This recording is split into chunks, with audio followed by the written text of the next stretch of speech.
everybody? Welcome back to another episode of Erabody's podcast, where generations collide and cultures combine. Today we got a great show for you. We have another candidate who's running for assessor by the name of Casius Pealer, and you don't want to miss this show. My name is Ricky. I'm the Honorable Darren D. Purnell, the street speaker himself. What's going on, Rick? Man, what's going on, D? Man, we had a week, man. It's been a week on one of the things that happened. I have never seen someone get convicted and go to jail and they're wrong, and I'm mad of the outcome. Our brother, P. Diddy, was convicted yesterday. Well, he got his time yesterday. Mm-hmm. The thing when it comes down to him getting his time, nobody against him getting his time. But in him getting time, and it goes to show you how this country is still lopsided, they raided his house in California. That means his case was in New York.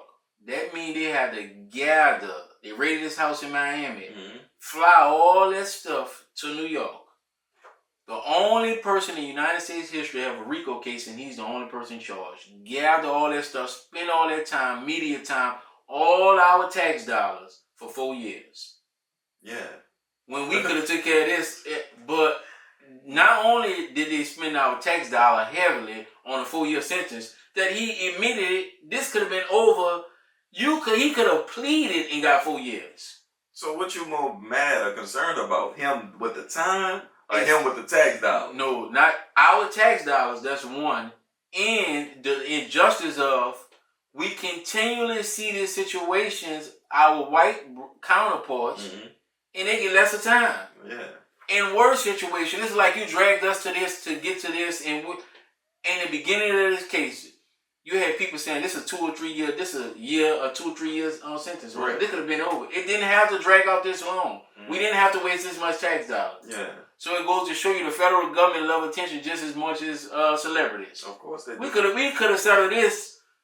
Did it? We got you in the wrong. This case said this. You want to fight? He would have settled. Yeah. But you got him on a RICO case. He didn't give up nobody. So it's almost like we could have settled this a long time ago. Oh, yeah, RICO by itself, bro. Man. All that. Man. They said it was too much. Oh, bro. Man. But what did they actually charge him for? The Mann Act was one of them. And if you know, familiar with heavyweight champion Jack Johnson, he got the Mann Act. He was created. He was sleeping with white women, crossing state lines. Okay. This situation is different. Everybody he slept with wanted to sleep with him. Consensual. Over state lines. Yeah. It's United States is so walking backwards. So they wanted to sleep with him, but he got a charge with it because he have money. Money changes your charges. So that happened, and they got, whether it's Jeffrey Epstein case, now we know what Diddy like to do, what he like to watch. But he a grown man too. So. He a grown man, but we don't know nothing about Jeffrey Epstein. Well, we know he a freak and creep too. But we don't know the details. Yeah. See, they Diddy drag them the case, they let all this detail out, and we don't know nothing about Jeffrey Epstein was 10 times worse. Yeah. Or whatever. So it's just, that's what made me mad about it. But it was just like a waste of time. We could have settled this in a So a waste of time, a waste of money. Yes, they waste our time, waste our money, and our white counterparts in the same situation get less time. Yeah. They get less time, and their crimes are worse.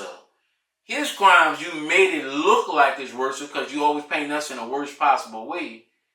And it wasn't worse than their crimes, and yeah, I get it, bro. I mean, I know too. Politics weighing heavy on you right now, especially in New Orleans, bro. So it's aggravating. Yeah, it's aggravating. The New Orleans Saints has signed a New Year 10-year deal with the Superdome. So I guess y'all got a team for 10 more years. What? You know, y'all got to keep real up. It's not. Yale make them sweat for it. I'm not gonna keep being here and I don't have certain things. But I think that the cities that do have sports teams, they do well. They generate a lot of money. Yeah. And now with the Mardi Gras on, you know they got the Mardi Gras on. Think we're gonna have to go do that. The Amtrak that go from New Orleans to Mobile.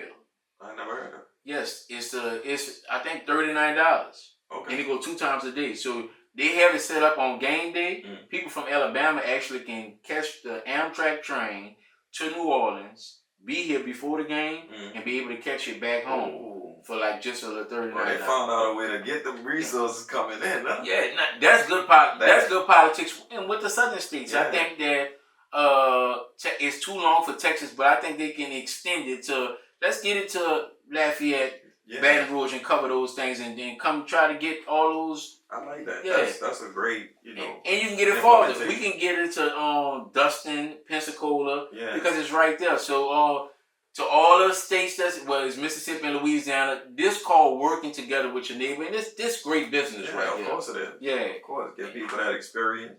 You can shoot out of town real fast and be right back. Yeah. I like that. Yeah, for criminals, you get out of town. So the criminals watching this. So they excluded?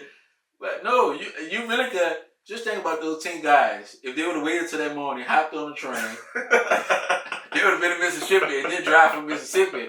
Man, that's usually about a jump start. Man. But here not there, but there was a good politician and we gotta go take it. It's called a Mardi Gras, because Mobile, they started Mardi Gras. They did. Well, you know, it's according to who writing it. But our Mardi Gras is much bigger. I never been to Mobile once. I haven't either. I wanted to go, but I mean, we got enough party now. Yeah, it's much smaller than ours. And then what else we have? Louisiana Governor Jeff Landry he called Trump up and said send the National Guard. The crime statistics say the crime in New Orleans is down. They haven't been as low in the murder rate since the 1970s. Mm-hmm. So New Orleans is a city that in previous years has been one of the most deadly cities in America, but now it's turning around. It got one of the lowest murder rates. This one of the safest. Mm-hmm. You don't see the murder on news as you consistently see, the triple homicides and everything. But he's still calling for the National Guard. Yeah. I already told you I had a problem with that when we previously discussed this. I feel like, I know that the media is not telling us everything about murders. Because I just heard about a double homicide in, New Orleans East or whatever. So they could be hiding certain things for certain reasons. I just feel like right now everything is political. I don't want the National Guards because of my experience. However, a lot of people saying that, just with the presence of them is going to beef up safety and stuff like that. So I hear both sides of the concern. Right. But I don't agree with the National Guards having to come here. I don't agree with the National Guard, but if you do have a crime problem and you cannot, your tax dollars pay for it. So I would say use it. But this is a tool right now in New Orleans, according to the statistics, since 1970. Yeah, it went down. It's the lowest since the 1970s. And New Orleans have been in the top 10 since I'm born in 84. So 41 years in a row, New Orleans have been consistently in the top 10 and is not longer in the top 10. So maybe some things that the chief have implemented is working. Yeah. So I would say, according to the numbers, New Orleans is not a city that need it. Yeah. According to the numbers. I agree. They have other cities. And so our tax dollars pay for the National Guard. It pay for everything. Our tax dollars pay for everything in the United States. We are taxed to pay for everything. That's why I get mad when people don't like to utilize things that your tax dollar pay for. Yeah. We pay. Yeah, our tax dollar pay for. Well, I know on the tag on our check stubs or whatever, they have state tax. State tax. Oh, but they do have federal tax on it. Yeah. State, federal, social. So I don't deny nothing. When people are like, well, I don't want no free phone. If it's for me, I want everything that's for me while I'm on the grounds of this country that has been mistreating me. Not the free phones, though. If they're giving it out and I'm applying for it, I'm getting it. Or whatever. I don't care if you're sitting in the car as an extra one, because if you don't get it now, when you going to get it?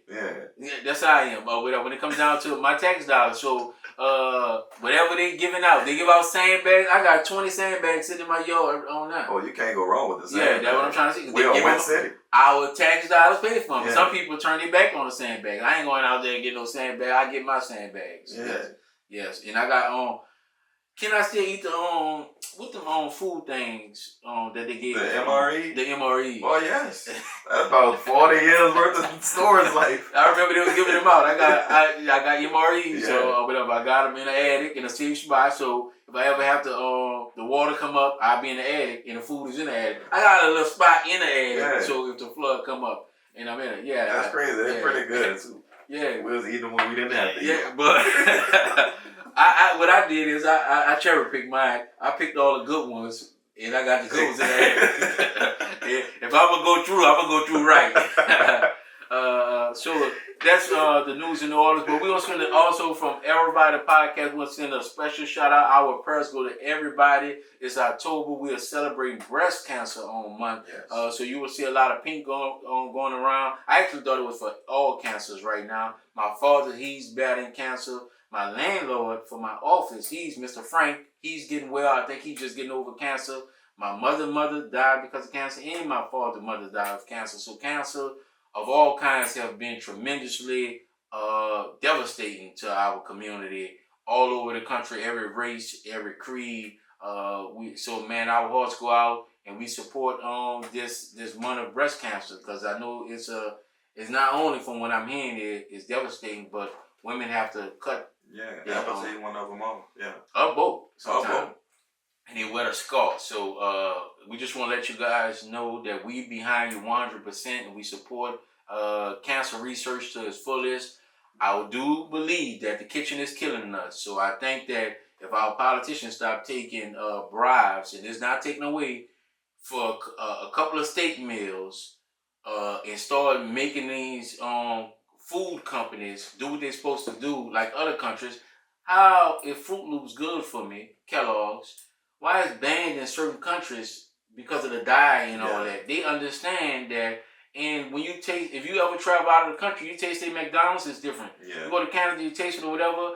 Our greed has become the part of our culture, and our politicians, instead of voting things down and not allowing these food companies to proceed with this, they allow them to do, even you're hearing in the hair products or whatever. So for profit, we have to stop putting profit over life and take life very serious or whatever. Yeah, that's it. Mass production is mass destruction. Yes, and that's what they're definitely doing, and we are dying at a higher rate, and this is something that I think we all has impacted us all. So I think we can come together on this and let's kick ass. At the voting poll, Through breast cancer awareness. That and just kicking ass. You catch a Kellogg. I'm not saying that, but you have to put your hands on some people to get something waking up. You gotta wake them up, Rick, some type of way or whatever.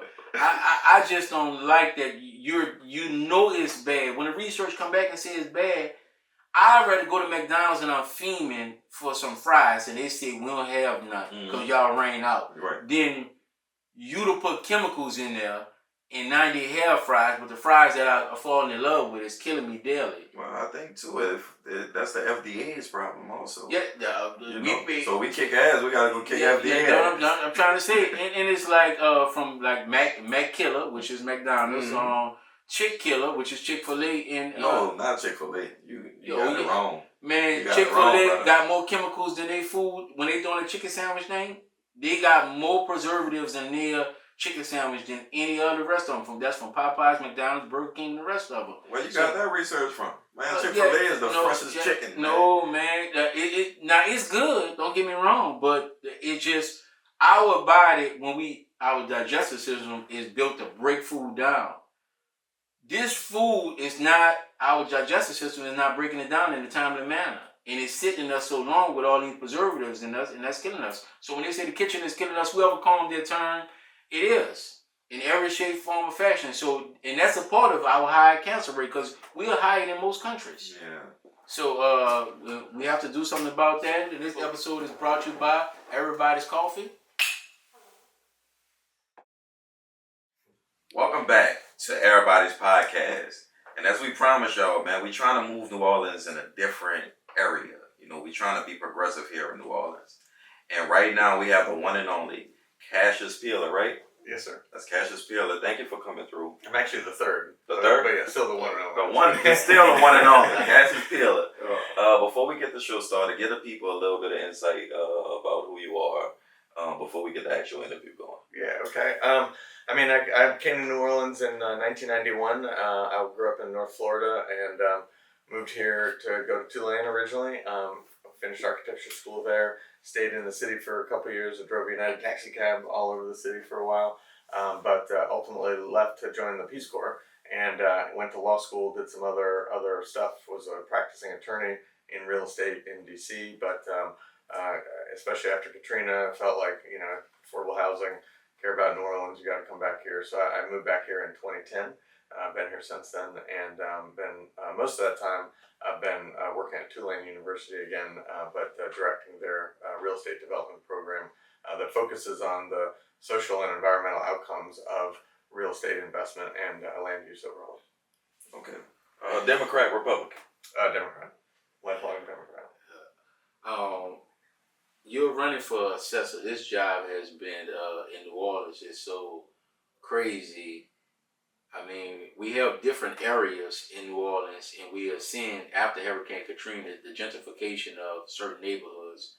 I have people that have grown up where I'm from in the Ninth Ward, and St. Claude has become a attraction, but in that attraction has become higher taxes for people that have been there before. They put their 40 years in, and they have laid their groundwork in that neighborhood. Now they can't stay there. How do we make sure that we take on, we get the new, we would like a Starbucks, but how do we get them to say, well, look, we want you to tone down and calm down. Not, we may have a Walmart, but we don't need the super Walmart. We may have a Starbucks, but you know what, just give us a drive-through one. And we get you to give us a smaller version. That way, other small companies could survive in home ownership.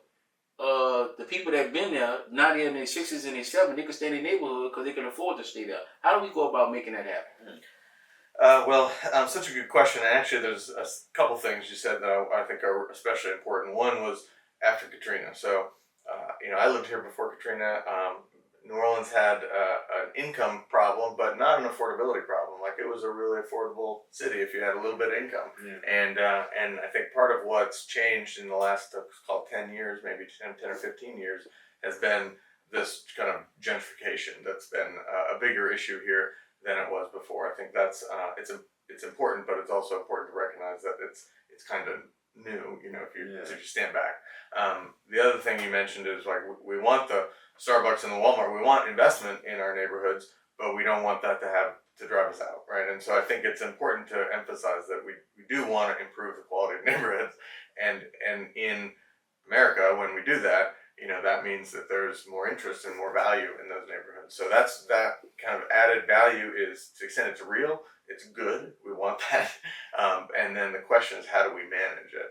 I think you made a point at the end too about we also want that added value to not drive out local businesses, not just local residents. We talk a lot about gentrification for residents, but there's gentrification for businesses too, and opportunity for local businesses, which is connected to people being able to have the income to stay there. So I think those are all important things. They're not things that the assessor decides, right? But where people want to solve a problem or feel like the assessor is central to it, the challenge is this increased value. Again, real value. We want to build generational wealth, and we do that because properties are worth more. That is a good thing.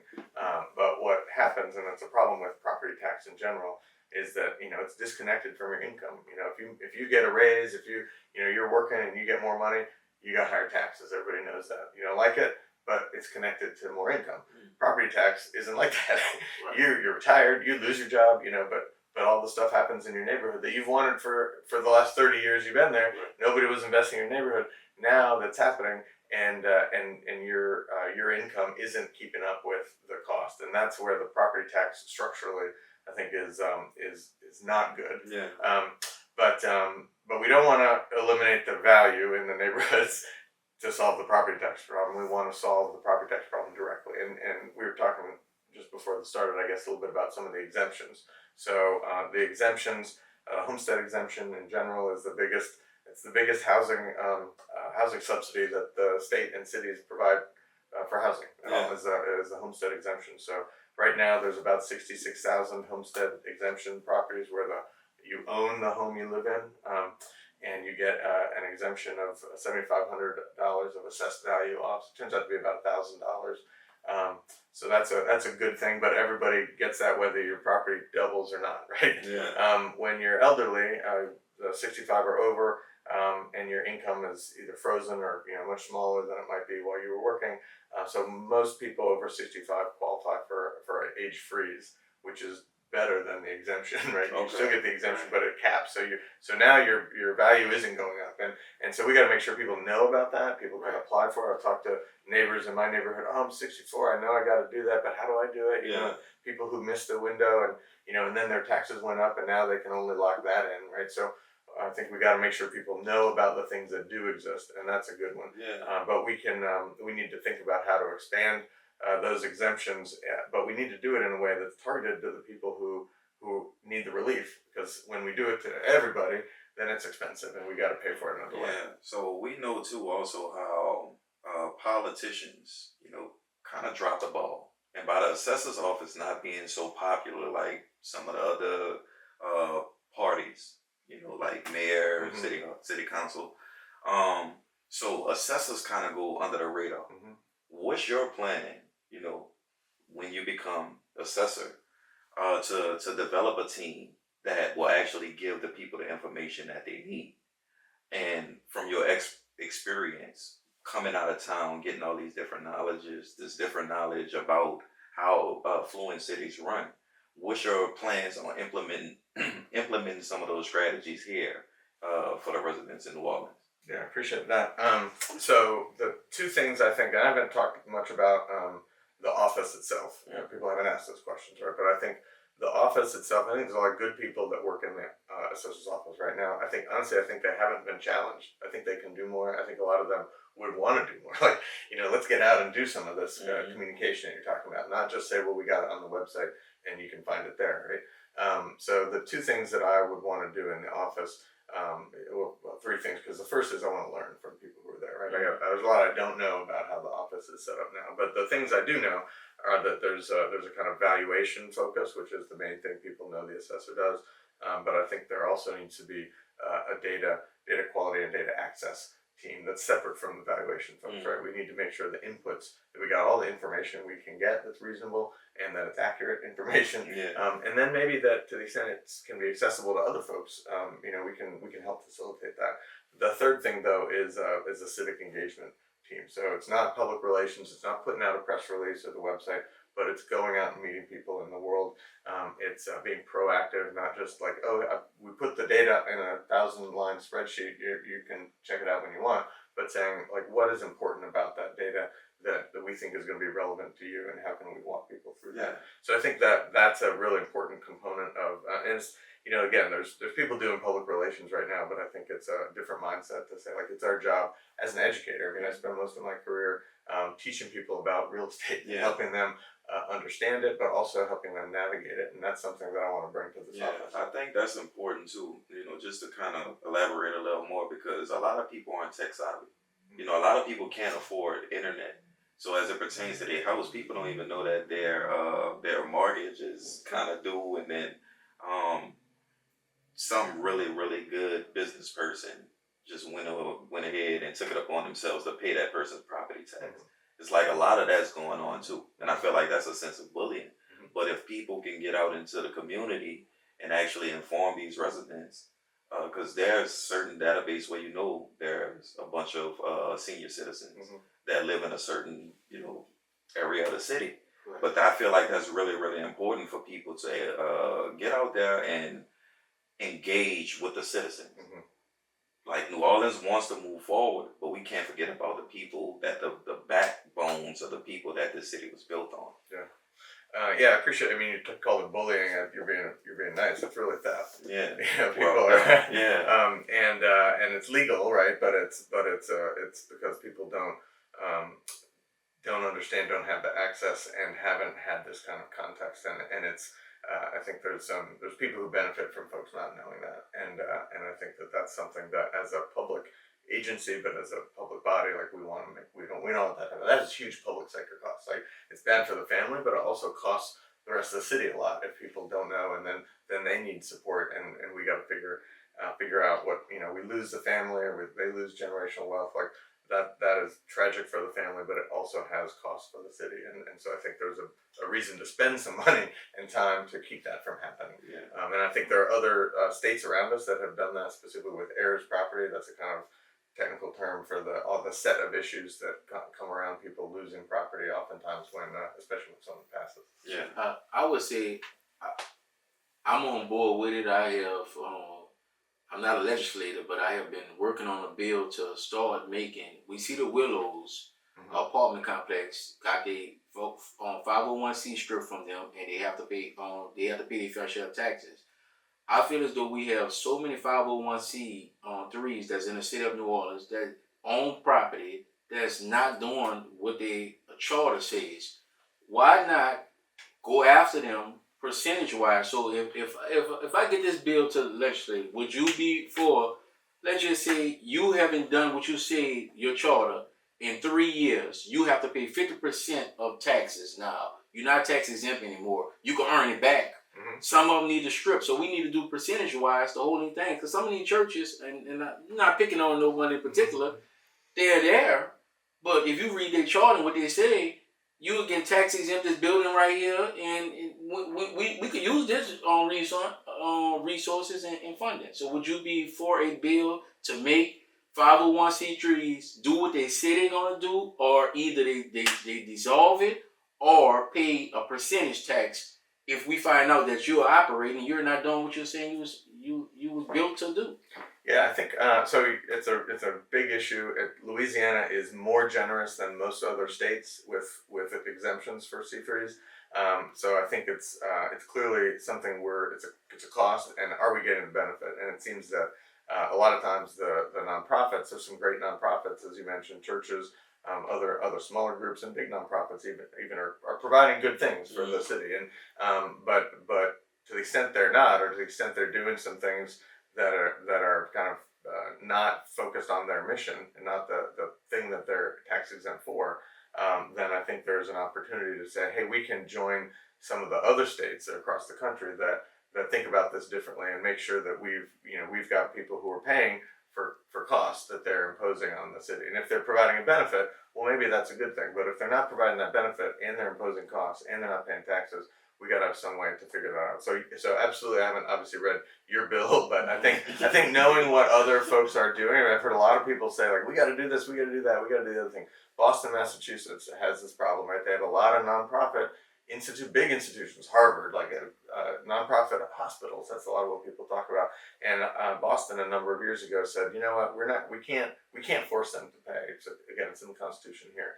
But Boston said, we're gonna basically ask them to pay. Right? If you're over $15 million as a nonprofit, you're a big nonprofit in Boston, you're over $15 million, we're gonna calculate what your property taxes would be. We're gonna ask you to pay 25% of that. Yeah. And a lot of people said, nah, right? And they can't force them. But a lot of them, like Harvard, it's like, we get it, it looks bad for us to say, no, we're not gonna do it. So like that was kind of bullying them into doing that. So I don't know that that's the right way to do it, but I think we got to learn from what other folks have tried to do and say, like, if we can't pass a bill at the legislature, if we can't change the Constitution, right, then what are some things that we can do, or what can we learn from other folks to address this issue? Where I think the assessor's office can play an important role right now is informing that debate. So if you had a bill, you're kind of throwing some things at the wall. I don't know how much research you've done, but you don't have access to a lot of information. Right. The assessor's office has a lot of information, so you could say, well, is it 50? If people paid 50%, what would that be? Who would that apply? And you can start to get a sense of, like, okay, what makes sense? Like, what, we don't want to put people out of business, but we need to bring in some money. How do we balance that? And the assessor can help do that. And that's one of the things. If you was to say, according to the assessor, we would have an extra $150 million if just they paid 15%. Now we could estimate that and say, dang, we can see how much on each one of them made. And if you're doing the work, I have no problem with that. If you're doing the work, like you said, the $15 million thing, if you're making over $15 million, you can pay 25% of that, and it won't hurt at all. But I think so many times, so as a man that works in financing, since the laws are not changed, I have to implement a plan. And my plan for families that sit down with me is create a nonprofit. Now, Grandmother Home is in St. Claude. Her house is the foundation of the headquarters of the foundation. Now she don't get to pay. They don't get to pay taxes or whatever. Now I have to come up with that strategy. Don't want to, but when successful people write books, all the heavyweights that make all the money that was with Trump, all the billionaires, that's what they do. So if they do it on their level, why would I not tell Rick and his family, y'all got 5 pieces of property and it's killing y'all now that they want to gentrify y'all neighborhood? Become a nonprofit, put the property in a nonprofit, and then you do the same thing that the heavyweights do. Now he won't have to pay taxes. It's gonna hurt that he's not paying taxes, but I gotta look out for the small dog. I mean, you're right, bro, but we don't want to get that type of information. That's fraud. No, that's not. I mean, if you're not operating it properly. No, I know you're not. No, what I'm saying is not. every family should have a nonprofit or whatever. I totally agree, but you gotta be ready for all the paperwork and the responsibilities that come along with it. Yeah, because there's a lot of responsibility. And I think the answer is people are going to try to solve this stuff in ways that aren't helpful if we don't come up with a solution as a city that tries to address it. Yeah. And so you shouldn't have to do crazy stuff to kind of feel like you're not getting robbed yourself, right? I mean, yeah, you're right. So also I know that the assessor's office, that whole branch and team, is also responsible for, I don't know if it's a responsibility, but road work. The money that we pay as property taxes and stuff, it goes to the assessor's office to kind of deal with roads and funding for school boards and parks and stuff like that. However, we've seen that all of those things that I just named has been neglected. What's your plan to make sure that the school board, the roads, and also the parks come back to life? Because we are facing like an extreme, disappointing amount of like blight within our communities. How would the assessor's office address those different things? Yeah, well, one of the joys of being the assessor is that you're not responsible for the roads or the schools. Yeah. But to your point, you get a bill Yeah. from the assessor's office that says, here's how much of the bill you got. Here's what you got to pay. And then it says, here's how much it goes to these different things. So like a third of your property taxes goes to OPSD schools, right? Like 20% goes to drainage issues around the city. I think 15% is like fire, police, sheriff. And then parks and libraries, all that gets divvied up. But the assessor doesn't have any role in either determining those splits, who gets how much money, or in certainly what happens once the money gets to the Department of Public Works or whatever. So, so I think again, one thing I think the assessor can do as a place where there's a lot of data about this stuff, and also independence from the city council and from the mayor, is provide information so folks can say, why isn't this happening? I did pay all this money. Where is it going? The assessor's office can, I think, help people be better advocates for things that they either want to see that aren't happening, or they think that should be happening because they already paid for them but aren't happening. What you just said is almost like we've been having assessors that sit back. You're collecting my money, and this percentage go to drainage, this, that, and other. But when we flood, I don't see the assessor calling a press conference and say, this how much money going to. It's almost like when we are fighting, I know that's not the assessor job, but when we are fighting, saying, man, we flood around here every day, the assessor is like, he's sitting back, well, I did my part. This job has to come out of the background and get on the front. We pay for this. This year alone, we paying for this. Article, Time-Picayune, assessor, bold letters. This year alone, we have spent this amount of money, $28 million just in this project. This shouldn't be. Now, I think it take the assessor from out of the background as a background singer into the front. They look at him and say, oh yeah, we got an assessor now. And I always feel as though when we have leaders that don't fire people, I don't think the assessor have been doing this job at all. Me, myself. So we got people that's in office, we got people that's running for office, but nobody goes in. Whenever I see people that don't fire people, that bothers me. Yeah. It bothers me because you can't tell me we're going to get new and nobody's getting fired. Well, the person I'm trying to fire is the assessor. Yeah. Right. So people have a chance to do that on October 11th. That's all at the time. That's good.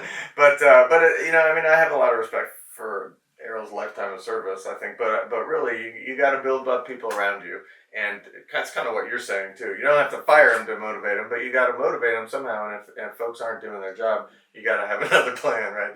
And I think that's we've gotten to a point where the assessor's office has been isolated for so long, and I think there are things that it's good to be independent, but there's a lot that the assessor's office can do to help inform some of these debates, and there's so much, we just don't have time to keep doing the same thing we always been doing and hoping for a different result. Now I don't know if the current assessor hopes for a different result. I think he's doing this. He's not got a campaign of here's what I want to do in my next 4 years.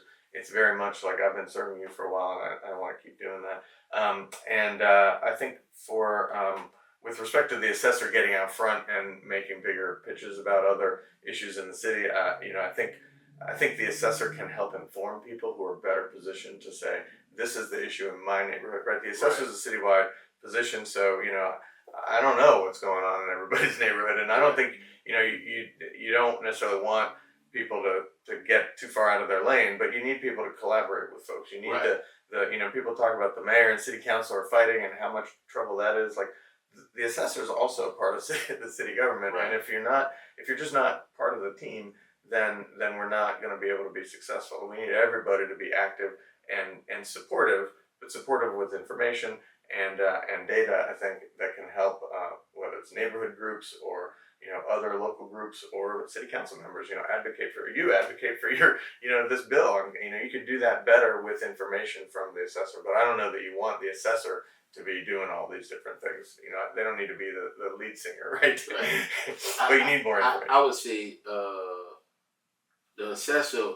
Would you be interested in a bill, a law, first-time home buyers taking a class to understand all these things? Because when I meet people, they 10 years down the road, and they didn't know certain things, and I said, man, if they would have had a class that we have so many community centers, let's open these community centers up and utilize them and give a class of this information. And our assessor, once again, coming from the background and working one of these settings and say, I'm going to come in, St. Chad's Community, St. Rock Community Center, Morris Jeff Community Center, and we're going to talk directly with homeowners about these things that's going on now and what not to do, who not to sign your paperwork over. Do we have an alert? I see Chelsea, the clerk of code, she just put something in place. I think it's going to take place that if somebody come in and sign your try to do a deed transfer or something, you'll get an alert. Now, we ain't hearing it from flimsy information, this person saying it. It's the assessor himself organizing these events. And you're going to talk to hey honcho, not sideboard, not this person.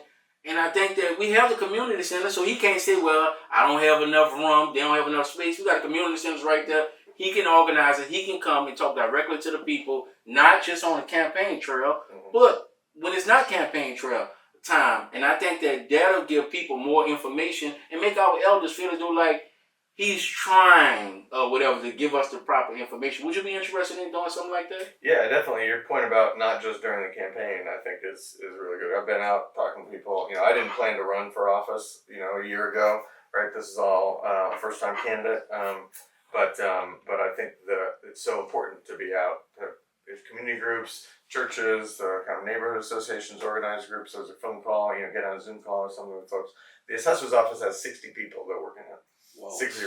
Whoa. So, it doesn't have to be the assessor who goes to all these things, but I think having a team of people that can be engaged, and one of the issues is so many of these issues touch different entities. So, like you said, the court's doing this, but the assessor's got to be there, right? But there's other parts of city government that are important, and so I think figuring out how to wrap our arms around all of that. One thing you mentioned, I think when you get a 65 and over freeze, you get an age freeze like that, the assessor could provide information for, if you don't have a will, here's some resources where you could go get one, right? Because you need one. The People's Housing Plus is a nonprofit developer, and they create homes for folks, and part of their training, part of what they want you to do, this you're not required to do it, but they help you. Let's sit down and think about what a will would look like, because you don't know what's going to happen, and part of what gets difficult is when there is no will. It's not clear who owns it and who even can pay the taxes. That's part of the problem. So finding a way to get ahead of that is what I was saying before. It costs us a lot as a city to not do that and to clean up the mess. It would be better to spend a little bit of money on the front end and help people avoid the problem in the first place. Remember a couple of weeks ago, this is second year in a row they did the thing with the driver's license and the traffic tickets and all that. So the municipal court, the DMV, and a couple of more agencies all came together. They did it 2 years in a row, and it's very successful. And like you say, it's not just the assessor, it's other entities. Mm-hmm. The same way they came together and brought that beautiful event together, I think that it could be the same way with the assessor, with the judges or whatever. And not on this particular day, the assessor should be there, but you got 60 employees. All hands on deck. Let's go out and give our people the information. And like you say, top-notch people that want to be involved with providing them with how to start a will, they need to do this or whatever, they're also. So the resources is there. Cities that want their cities to do well, they put these things in place, and that's why they drive. And cities that get stuck and behind the 8 ball consistently have problems like that. And New Orleans is a city that consistently fall behind the 8 ball by not getting involved. Everybody wants to have the job, but when it come out to speak up and do the job, everybody wants to sit on the sideline and act like it's not their job. So we're going to take a quick commercial break, and we'll come back to you.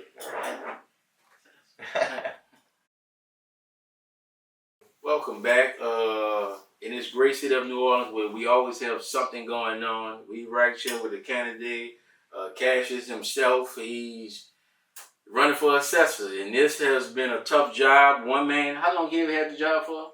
40 years. 40 years. 1985. I was born in 84. I was going to ask you. So he's been on the job for a pretty long time.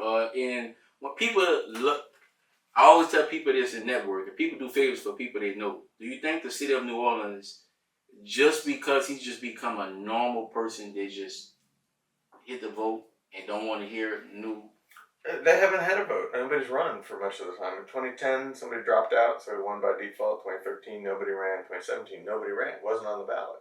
We had some people run in 2021, but they didn't have an active campaign. They didn't raise any money. They weren't out doing shows like this. And so, I think people vote for the person that they know, and that's not a bad way to do it if we don't have anybody putting out some different ideas. And that's one big reason I'm running. So we have something to talk about. You want to vote for Errol Williams again? Go do that. That's great. But he has a different vision for what should happen in the next 4 years than I do, and you got a choice. Right. I'm gonna ask you about affordable housing. This has been throughout the United States of America. Things are not the same. I started out as a young man, 16 years old, working for Popeye's Chicken, 3240 on Chef Mentor. I got a raise from $5.15 to $5.25, y'all. My 2 months being, I was so happy. But my first house that I ever got, I was 18 years old, and it was $500, and I was making $5.15. And right now, rent is out of control, affordability. There is no apartment complexes that I know of is being built right now in the city of New Orleans. Where do you go to live? You're a normal person. You just graduated from high school. You go to Burger King. You get hired. You're making $7.25. I'm ready to leave the nest. Where do I go to stay in New Orleans? Oh, you stay at somebody's couch.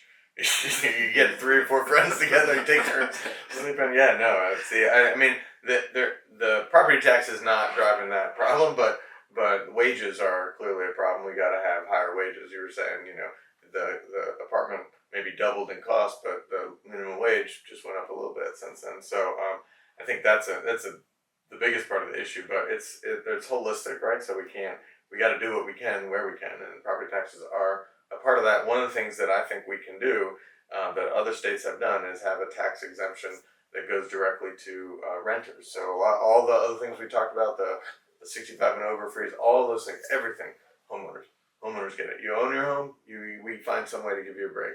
If you're a landlord and you're renting, trying to keep the rent low for you to stay there, property taxes go up, and there's no way to deal with that. Right. So other states have said, well, wait, we could give renters a credit for the property tax that they're paying in the way that we give homeowners a homestead exemption. And so you could get, like, if you're in Minnesota and you're a renter making minimum wage, you file your state income taxes and you get $1,000 back at the end of the year for property taxes that you paid. Yeah. Like doesn't mean that you go out and celebrate, right? But it does mean you get some relief. It does mean you can maybe stay in that apartment. It does mean you can, maybe buy a new lawnmower so you can mow more lawns, whatever, Right. Yeah. I think I got one last thing, just for the people who are confused, because when I came into this interview also, I didn't know anything about the assessor's office, right? Yeah. Could you give us a detailed description of what's the roles and responsibility of the assessor? A detailed description. The analogy that I've been giving folks like that is if we had like 30 people come out to dinner together. You all went out to dinner, come over maybe some restaurant somewhere, and some people show up on time, some people show up late, some people they have drinks, they have dessert, some people shared appetizers or whatever, right? Mm-hmm. And then the bill comes. And the person you give that bill to would say, Cassius, you figure out what we all owe, right? Yeah. It's not going to be exact, right? Because nothing was perfect, but basically the assessor kind of spreads that cost on everybody. And if you went to a really expensive restaurant and you think, man, this is too expensive, the assessor didn't make the restaurant choice, right? If you didn't get the service, right, if your road's not fixed, like you can't fix that, like that. Here we are. But if you feel like, man, I got the same thing that you got, and how come I'm paying more? That is the assessor's fault. So I think that the equity and fairness, and I think that's not just a kind of math problem or something like, okay, now we did it, everybody gets their bill, they're done. I do think that property taxes, everybody is part of it. Even renters are paying property tax, right? Mm-hmm. Not directly, but they're paying for it. Mm-hmm. And I think it's a place where we say, like, everybody is contributing to what's about half of the income the city takes in locally. And so I think it's an important part of whether we think the city is fair or can be fair. Like whether the city's operating good or not may be different. But if we feel like, okay, well, we're all paying our fair share in some way, and let's fix the other things, that's different than if we feel like, man, we got to fix stuff and it's also not fair. Yeah. That's a real problem. And I'm focused on trying to help people understand, have some transparency, and do a better job ourselves internally of making sure that those property taxes are fair and equitable. Gotcha. This next segment that we have is called Do You Remember?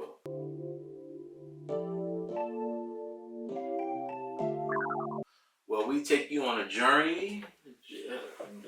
Hopefully you was there on the journey, paying attention to the New Orleans culture. We use TV shows, movies, and just New Orleans trivia, to see if you was paying attention when you was there.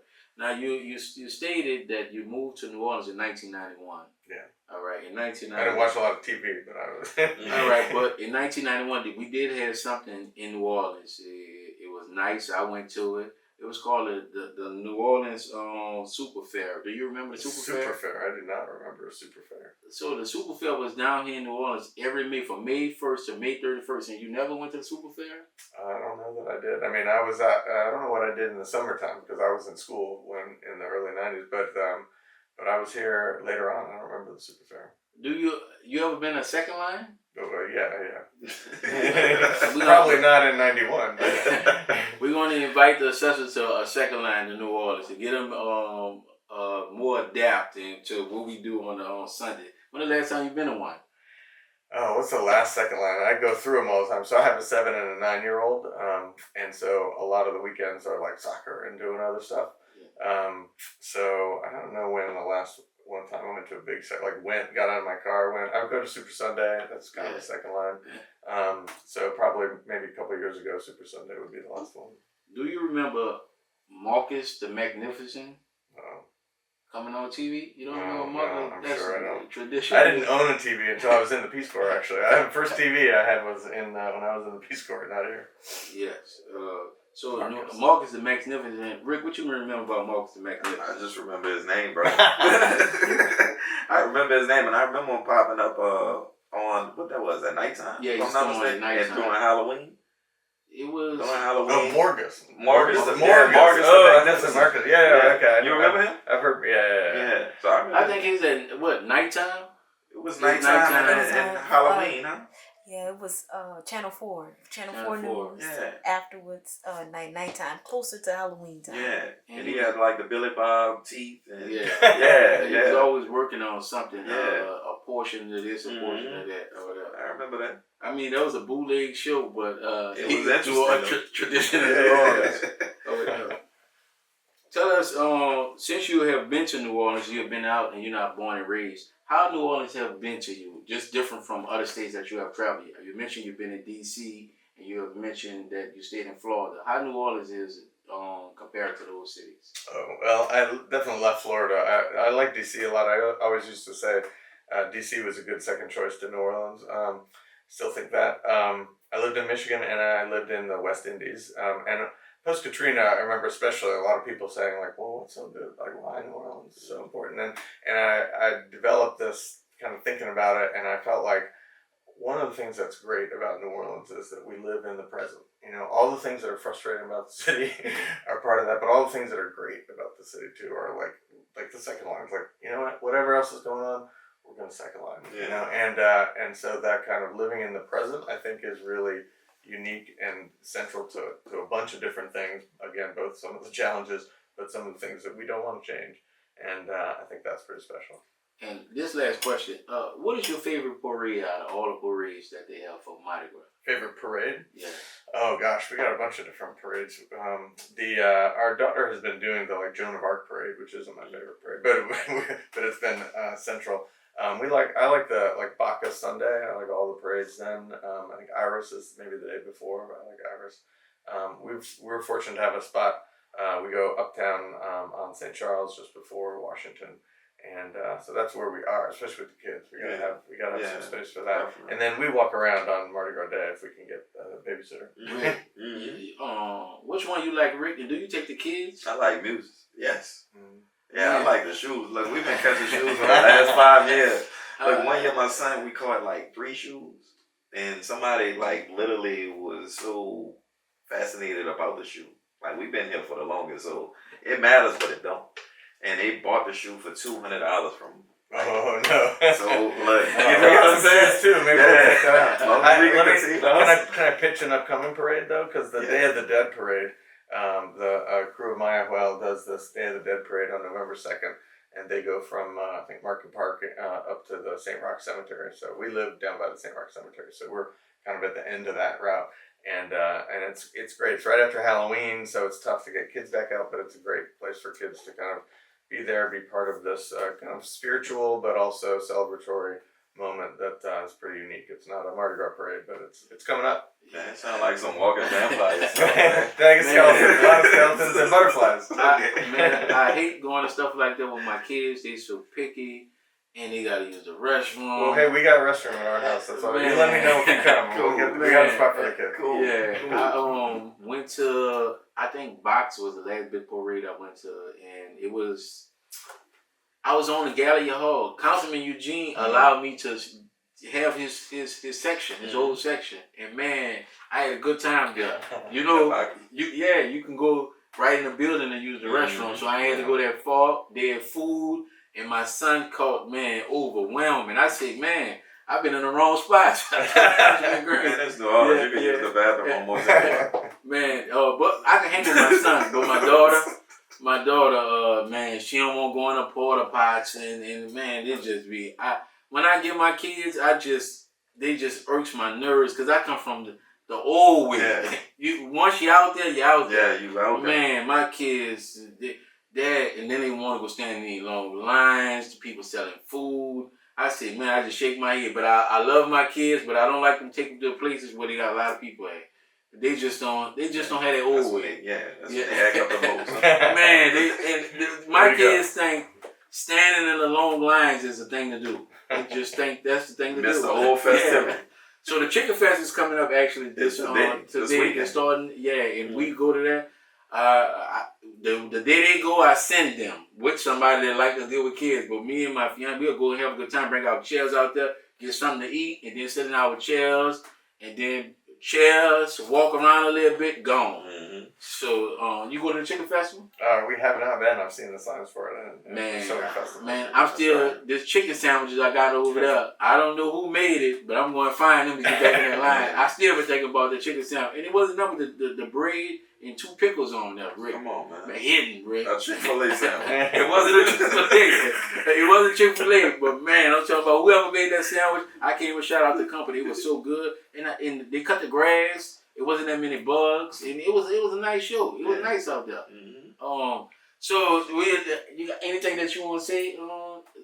Let our guests know. Just this is a big election. I hope folks are watching this because they care about the election, and you might not feel like you know all the answers, or you're going to be excited about every single race, but it's a chance to make your voice heard, be a part of it. We got to have a good turnout. We got to encourage other people to run in the future if you're not happy with who you got running now.